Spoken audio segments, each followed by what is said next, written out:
नमस्कार, जय हिंद साथियों। गौरव क्लासेज बाड़मेर में आप सभी का हार्दिक स्वागत है। आज का अपना टॉपिक रहने वाला है भारत में यूरोपीय जातियों का आगमन।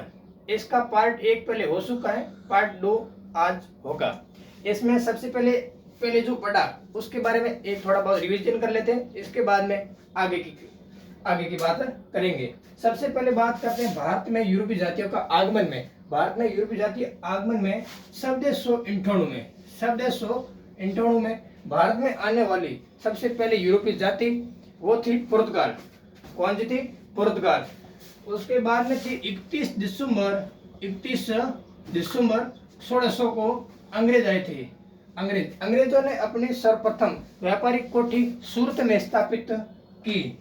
ये थे पुर्तगाल के बाद में अंग्रेजों के बाद में डच जो 1602 को आए थे। इसके बाद में 1604 को फ्रांसीसी आए थे। फ्रांसीसी ने अपना व्यापारिक कोठी और वो कहाँ पर स्थापित की? पांडिचेरी या पुडुचेरी, येनम, क्राइकल, माहे, संदरनगर जो दक्षिण भारत के प्रमुख शहर हैं वहां पर अपने केंद्र स्थापित किए।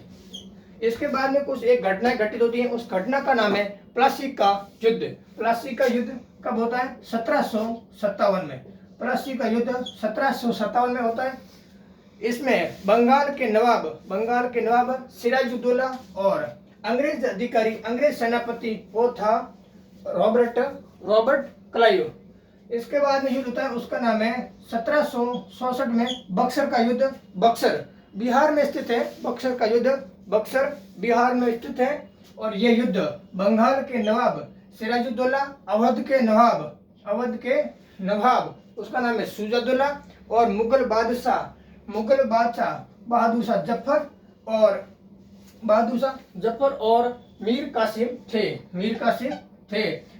उसके सामने अंग्रेज सेनापति मुनरो था। कौन था? मुनरो। और आगे बात करें 1773 में एक एक्ट आया था। उस एक्ट का नाम है रेगुलेटिंग एक्ट। 1773 में आया था, उसका नाम है रेगुलेटिंग एक्ट। और इसके बाद में भारत में गवर्नर जनरल वायसराय जैसे आए थे। उसमें सबसे पहले आए थे, उसका नाम है गवर्नर जनरल और वायसराय आए थे। और उसके बाद आज की बात करते हैं लॉर्ड कैनिंग से। आज बात करते हैं लॉर्ड कैनिंग से बात करते हैं। लॉर्ड कैनिंग के समय क्या क्या बात हुई थी इसके बारे में बात करते हैं। Lord Canning east India company के अधीन भारत के अंतिम गवर्नर जनरल, यानी कि ईस्ट इंडिया कंपनी के अधीन अंतिम governor general, east India company के अधीन भारत के प्रथम वायसराय। 2 क्वेश्चन है। ईस्ट इंडिया कंपनी के अधीन अंतिम गवर्नर जनरल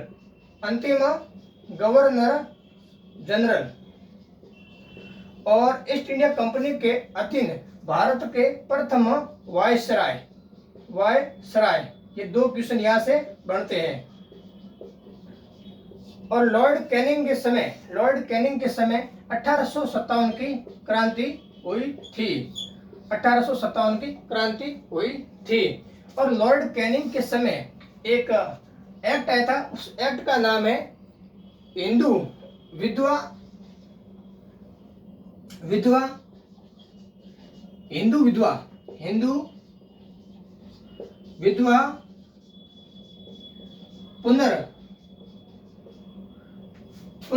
पुनर्विवाह। ये एक्ट आया था 1856 को। कब? 1856 को।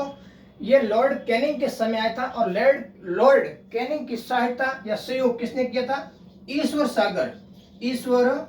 ईश्वर सागर विद्यासागर के प्रयासों से हिंदू विधवा पुनर्विवाह ये एक्ट आया था 1856 को। इस लॉर्ड कैनिंग के बाद में दूसरा आता है, उसका नाम है लॉर्ड मेयो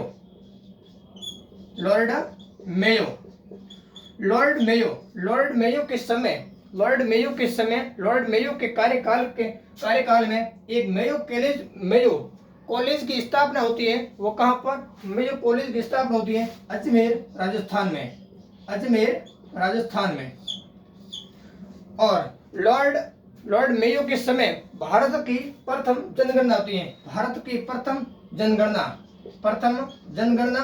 होती है 1872 में। भारत की प्रथम जनगणना लॉर्ड मेयो के बाद में आता है लॉर्ड रिपन भारत के वायसराय थे। इनके समय भारत में प्रथम दशकीय और नियमित जनगणना होती है। कौन सी? एक दशकीय यानी कि 10 साल बाद में होने वाली जनगणना को दशकीय और नियमित यानी इसके बाद में लगातार हर 10 वर्ष बाद में जनगणना होने लगी। दशकीय और नियमित 1881 से शुरुआत हुई। भारत में स्वतंत्र भारत की प्रथम जनगणना 1951 में हुई थी। स्वतंत्र भारत की प्रथम जनगणना 1951 में हुई थी। लॉर्ड रिपन दशकीय जनगणना, और लॉर्ड रिपन को स्थानीय स्वशासन का जनक कहा जाता है। लॉर्ड रिपन को स्थानीय स्वशासन का जनक कहा जाता है। स्वशासन का जनक कहा जाता है, स्थानीय स्वशासन का जनक कहा जाता है लॉर्ड रिपन को। लॉर्ड रिपन के बाद आता है लॉर्ड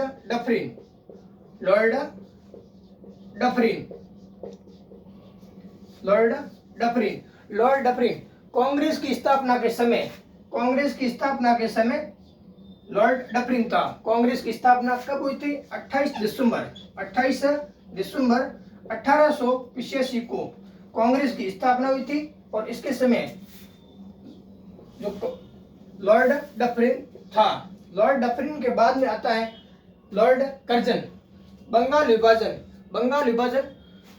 विभाजन किस शासक के समय हुआ था? वो था लॉर्ड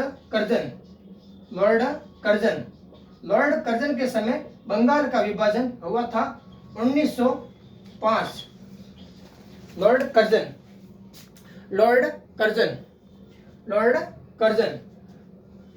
1905 में लॉर्ड कर्जन।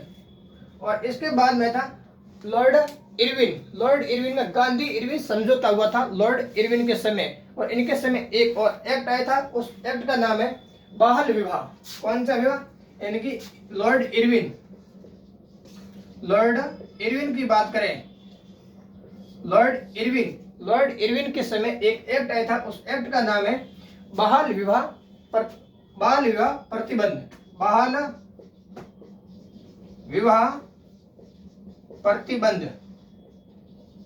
बाल विवाह प्रतिबंध लॉर्ड इरविन के समय आया था। और इसी को बाद में क्या कहा था? शारदा एक्ट कहा था। शारदा एक्ट। लॉर्ड इरविन के बाद आता है लॉर्ड लिथगो जो भारत छोड़ो आंदोलन 9 अगस्त 1942 को हुआ था। इसका नेतृत्व महात्मा गांधी ने किया था। लॉर्ड लिथगो और 9 अगस्त 1942 को हुआ था। इसी को अगस्त क्रांति के नाम से जाना जाता है। वो था लॉर्ड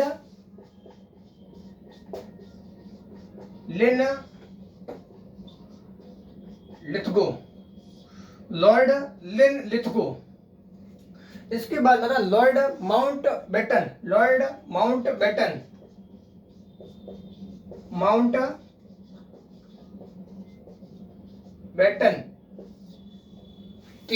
मार्च 1947 से लेकर जून 1947 तक, यानी कि स्वतंत्र भारत के गवर्नर जनरल यानी कि मार्च 1947 से जून 1947 भारत के गवर्नर जनरल। स्वतंत्र भारत के और भारत के प्रथम भारतीय गवर्नर जनरल था, वो था सी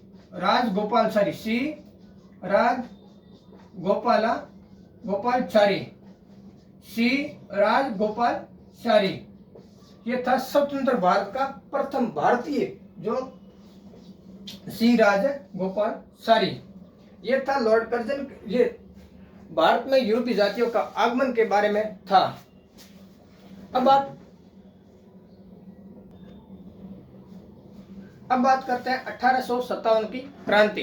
1857 की क्रांति 1857 की क्रांति को दामोदर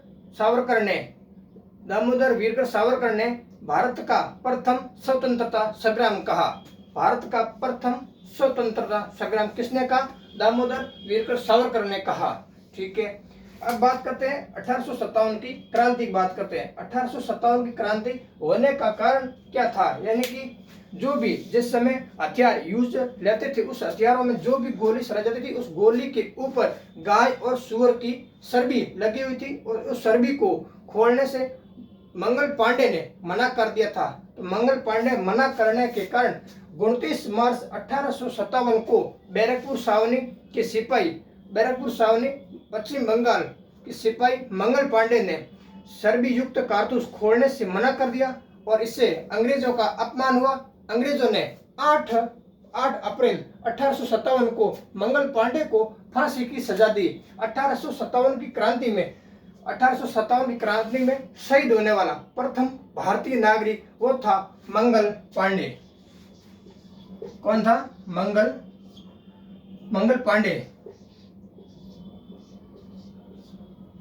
पांडे। ठीक है, अब बात करते हैं सही ढंग से 1857 की क्रांति के बारे में। 1857 की क्रांति सबसे पहले पुस्तक किसने लिखी थी? भारत का 1857 की क्रांति को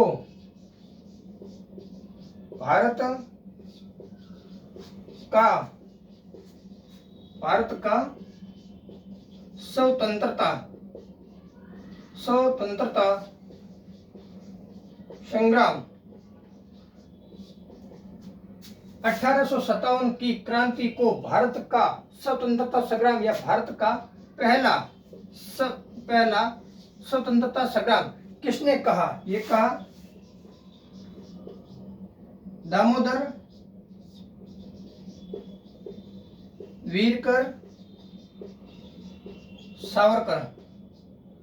इन्होंने कहा था 1857 की क्रांति को भारत का पहला स्वतंत्रता संग्राम का था।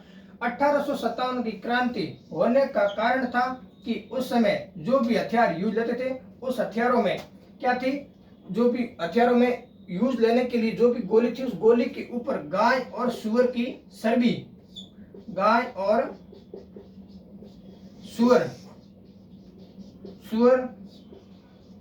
की चर्बी युक्त कारतूस थे। इस कारण अंग्रेजों का विरोध किसने किया था? मंगल पांडे ने किया। किसने?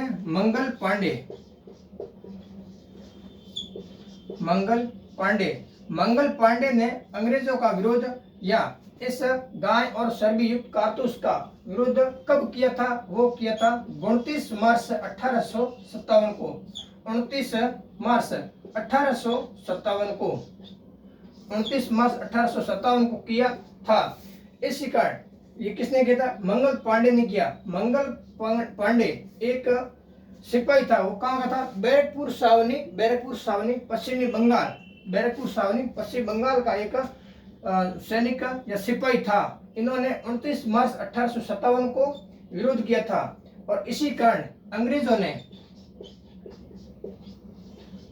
ने मंगल पांडे को 8 अप्रैल 1857 को फांसी की सजा दी। फांसी की सजा दी। 1857 की क्रांति में शहीद होने वाला प्रथम भारतीय वो था मंगल पांडे।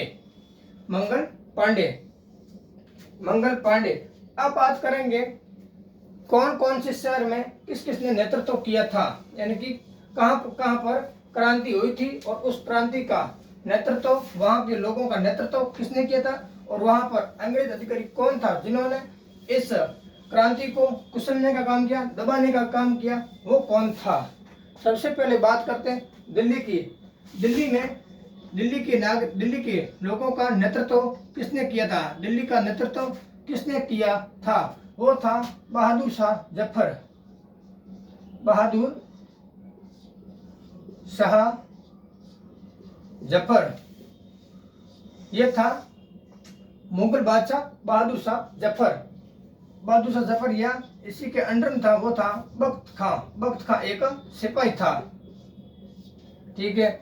और दिल्ली में जो भी क्रांति हुई, उस क्रांति को अंग्रेज अधिकारी कौन था जिन्होंने इस क्रांति को कुचलने का या दबाने का काम किया था? वो था हडसन या निकलसन।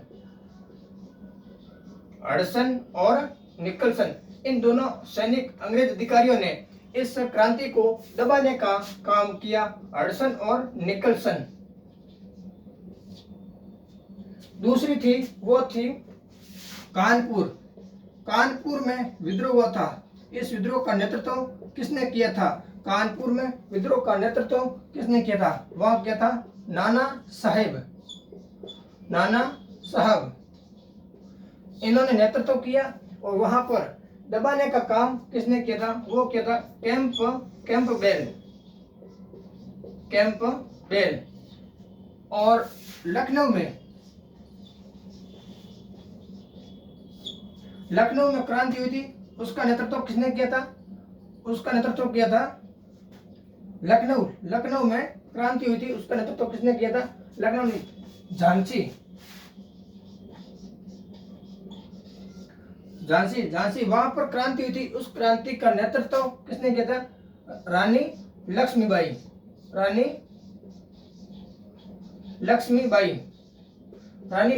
ने यहाँ का नेतृत्व किया। और यहाँ का नेतृत्व रानी लक्ष्मीबाई ने किया। और यहाँ के विद्रोह को दबाने का या कुचलने का काम किसने किया था? वो किया था ह्यूरोज।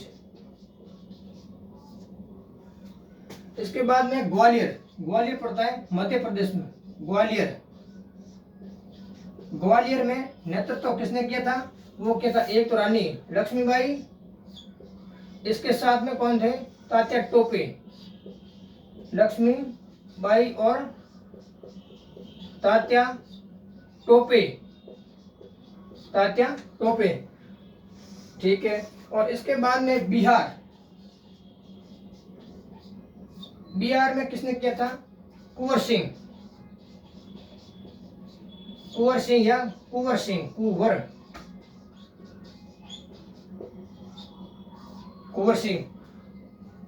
इसके बाद बात करते हैं फैजाबाद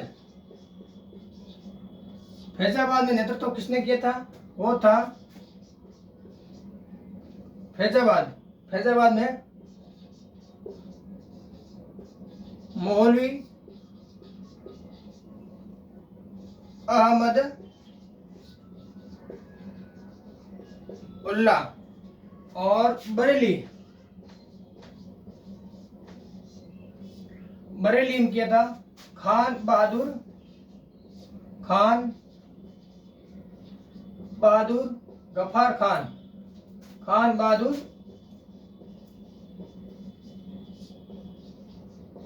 खान। और फैजाबाद या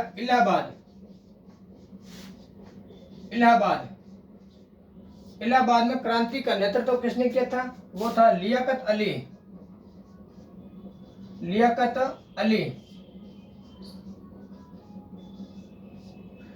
और एक है लखनऊ का नेतृत्व किसने किया था? लखनऊ का नेतृत्व किया था हजरत महल।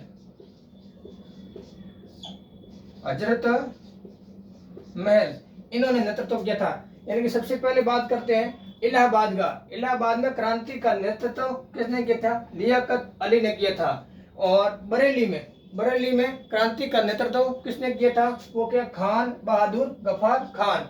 और दिल्ली में किसने किया था? बहादुर शाह जफर ने किया था। इसी के एक सिपाही था वहां का, दिल्ली का बख्त खां। और वहां पर दिल्ली में नेतृत्व को दबाने का काम किसने किया था? हडसन और निकलसन। फैजाबाद में मौलवी अहमद उल्ला। कानपुर में नाना साहेब, लखनऊ में हजरत महल।